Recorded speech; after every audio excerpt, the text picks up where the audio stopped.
Hi, this is Khushbu with another question of lines and angles. This is question number 5. This is question number 6 from exercise 6.2, page number 104 from NCERT. This says in figure 6.33, PQ and RS are two mirrors. This is PQ, this is RS. दो mirror लगे हुए हैं, placed parallel to each other, जो एक दूसरे के parallel है. An incident ray AB strikes the mirror PQ at P. AB एक ray है जो कि इस PQ को B पे strike कर रही है. The reflected ray moves along the path BC. जो reflected ray है वो बात BC से वापस जा रही है and strike the mirror RS at C और mirror को strike कर रही है C पर and again reflects along CD और फिर से CD के along reflect होती है. Prove that AB is parallel to CD.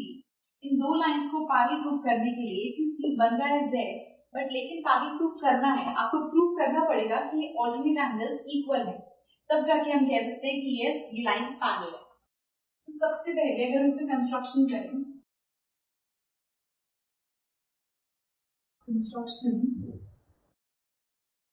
हम यहाँ से इसमें अगर परपेंडिकुलर ड्रॉ करें, let's suppose this BN, this is CN.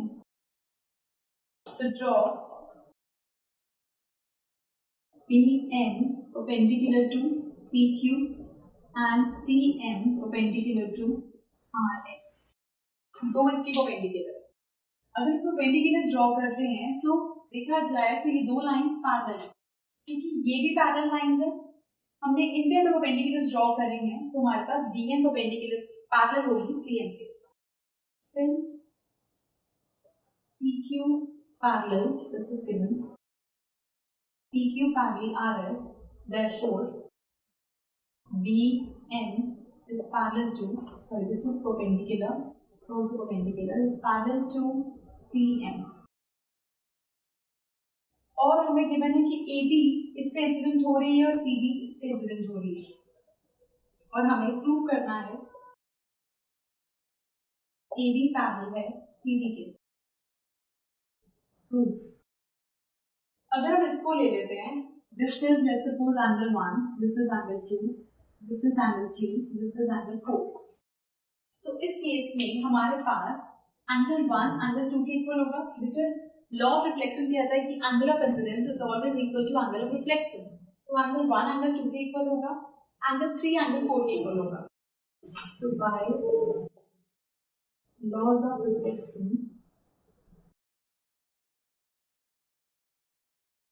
angle 1 is equal to angle 2, angle 3 is equal to angle 4. अब ये दो angles equal है हमारे पास. And अगर BN पैरेलल है CM के, so you see Z बन रहा है. जब Z बनता है that means वो होते हैं हमारे alternate angles. That means angle 2 equal है angle 3 के. Angle 2 equal है angle 3 के. Alternate angles are equal. सो अगर 2 3 के इक्वल है और 1 इक्वल है 2 के, 3 इक्वल है 4 के, सो अगर हम इन दोनों को ऐड करें, angle 1 plus angle 2, angle 3 plus angle 4 plus angle 2, इन दोनों इक्वेशंस को, एंड एंगल 3 प्लस एंगल 4, सो आपके पास यहाँ पर 1 और 2 आपस में इक्वल है. जब ये 2 3 के इक्वल है और ये 1 2 के भी इक्वल है, दैट मीन्स 1 3 के भी इक्वल होगा.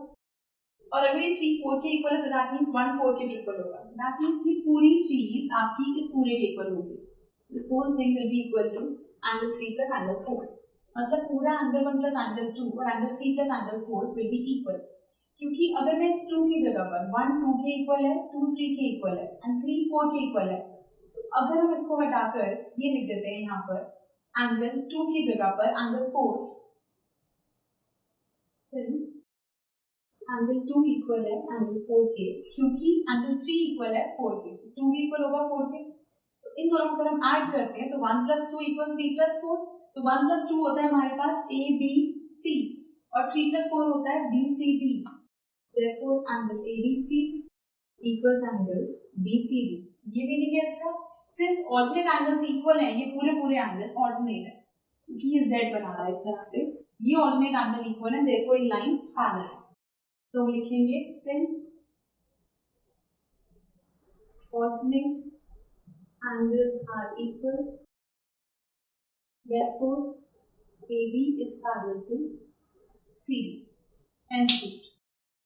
So this was question number 6 from exercise 6.2, and do watch the next video for some more questions. Goodbye.